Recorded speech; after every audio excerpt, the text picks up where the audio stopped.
Hey everybody, happy Tuesday, November 2nd. I can't believe it's November already.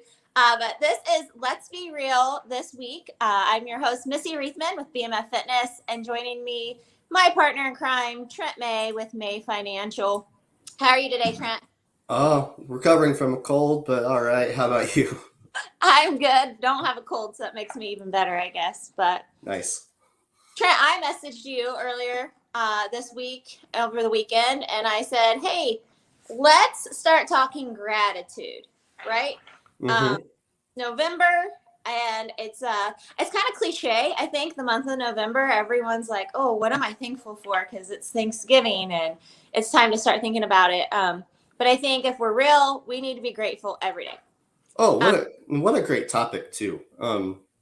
This is something.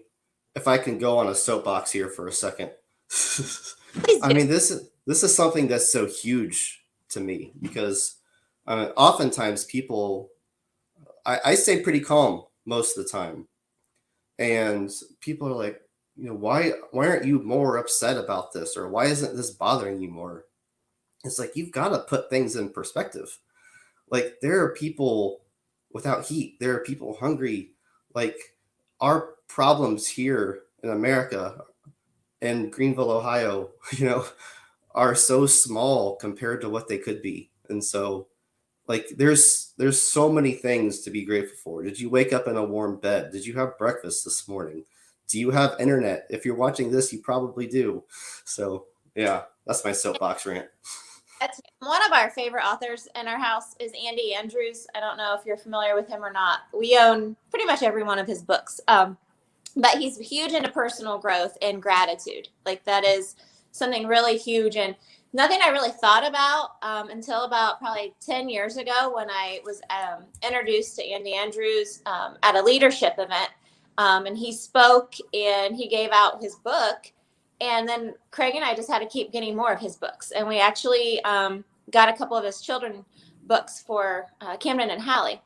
So, but one thing he always talked about was being grateful. And the one thing he always focused on that I think a lot of people take for granted is, did you wake up to running water and was it clean? Hmm. And a lot of people don't think about that. You're used to it. You have water, you can shower, drink, cook, brush teeth. And that's a luxury that a lot of people don't have or consider a luxury. So there's a lot, I think, to be grateful for. And I think one thing that bothers me is when people will say, like, well, I'm satisfied with this, or this is okay. I'm satisfied with it for right now. And I feel like, why are we saying we're satisfied with it? Mm-hmm. I love my house. I love that it's old. I love that it's not perfect. That there's imperfections everywhere you look, the walls, the woodwork, the flooring. And some people could say, yeah, it's fine. Like I'm settling and satisfied with how my house is. But really, I am grateful for my house.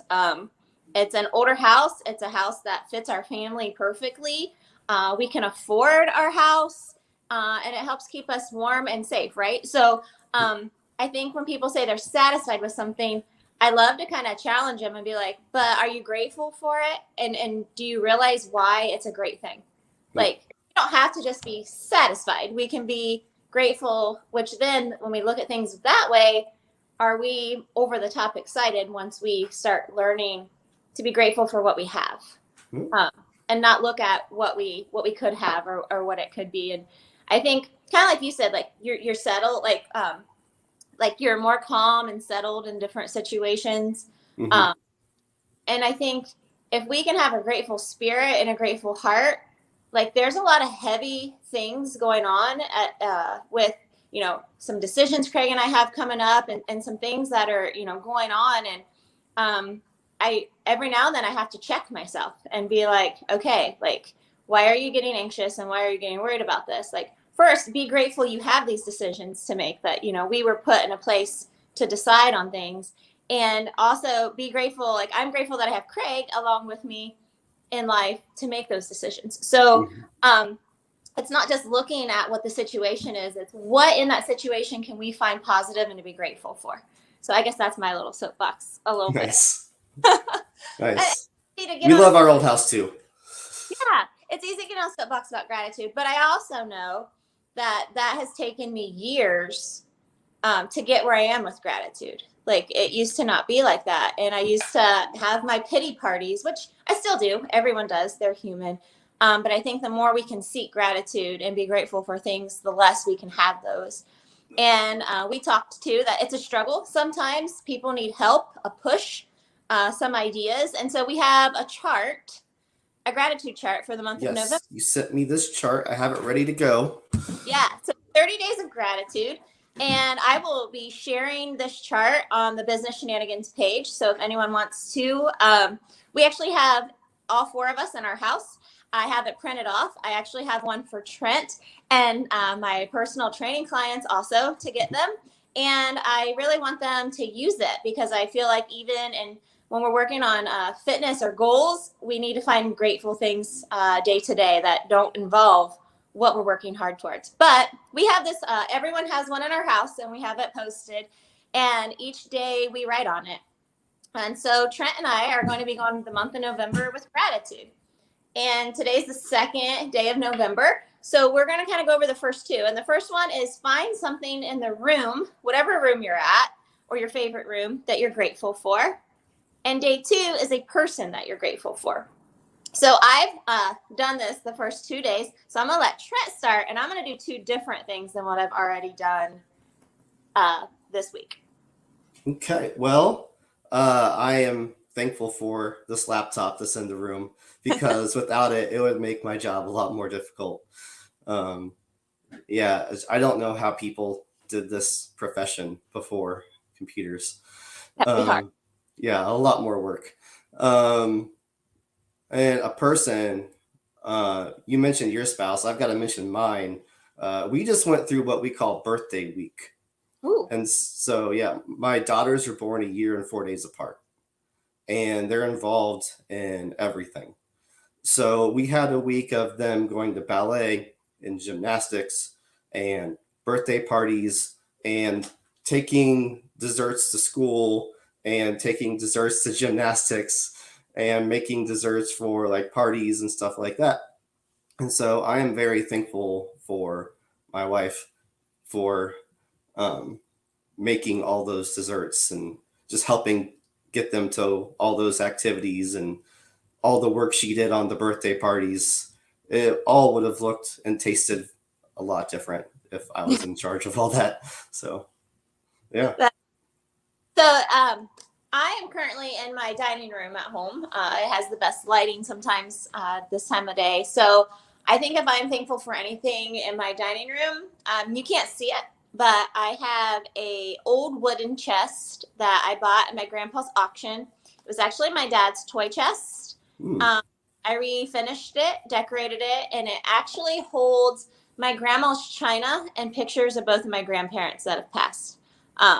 And I'm grateful for that piece because that's kind of my calm spot. Like I can come in the house and look at that, and it's a decoration, but it also just kind of centers me and grounds me to think about the past and how things were and how I grew up. So what a cool way to repurpose that. Yeah, it was. We actually have had, when I bought that toy box, it's been many things since I got it, since Camden was little. But I was looking for a China hutch and I didn't like any. And so I just thought, let's see if this works. So it's pretty cool. And then a person I'm grateful for, I already mentioned Craig, and I actually talked about my Bible study leader on Facebook today, Lacey. She's awesome. But I would say a person I'm grateful for would be my cousin. I'm going to leave his name out of it. We recently were reconnected at a funeral, and he struggles with a lot of battles in life. And I didn't get to talk to him at the viewing, but I saw him. And later that night, he actually reached out to me over Facebook. And we've been reconnecting, and I've helped get him in contact with some amazing people that can maybe help him more with his battles than I can. And I'm really grateful that he reached out to me and helped bring that connection back so that we can kind of help get him where he needs to be. So very grateful for him and his courage to reach out and talk to me about things that he's not talking to people about. So definitely very great. nice. Yeah. And like, guys, not everything on here is like deep. And what are you grateful for? Like, it's going to ask you like name a song you're grateful for. I can't even think. I can't read them real close. A book. Yeah, Book. we'll have 7 more for you next week. Yeah. Oh yeah. But join in with us on this, like comment in the comments of this post, or if you want to come on our page and share each day what you're grateful for, I think that would be awesome Mhm. because the more people share what they're grateful for, the more other people, it's like a snowball effect, right? Mhm. A butterfly effect. Like the more we share, the more you share, the more other people will start sharing. And even if they're not sharing and you're not sharing, it's reminding you of things to be grateful for, and maybe things that you've never thought of or taking for granted. So I think it's just a great way. I know it happens every November. People say, "Oh, let's be grateful for this," but it doesn't have to just be November, And if you want to find a different thing that works for you to help you be grateful, I know some people have a journal that they keep right beside their bed, and when they wake up every morning, before they even get out of bed, they write 3 things they're grateful for. And then when they go to bed that night, they write 3 more things they're grateful for. And that's great. And I I tried that for a while, and I'm gonna be honest. Like we said, we were being real, right? I would Mhm. forget. Like I would be so tired when I woke up or went to bed that I would forget to write it down, and it would be later in the day or the next day I'd be writing the nighttime stuff. So that didn't work for me. But just keeping it simple and reminding myself each day of just one thing that I'm grateful for is just a really great way to even just start the day. And like I said, it's fun to do with your family. Mhm. Maybe it's dinner conversation, or maybe you see each other in the mornings before they go to school. It's just a really good thing you guys can do together. So something fun for everyone. I like it. Yeah, and there's a lot of grumpiness out there right now. Don't be part of that herd. Yeah, don't be grouchy. Nobody. But yeah, so go ahead and we're gonna wrap this up. You guys can be grateful for a short show today, but go ahead and write what you're grateful for. It doesn't have to be something in the room. It doesn't have to be a person, but share with us. Let us know what you're grateful for, and maybe you have an idea that we've not even thought of. Nice. Thanks, Missy. Yeah, thanks, Trent. Have a great day, everybody.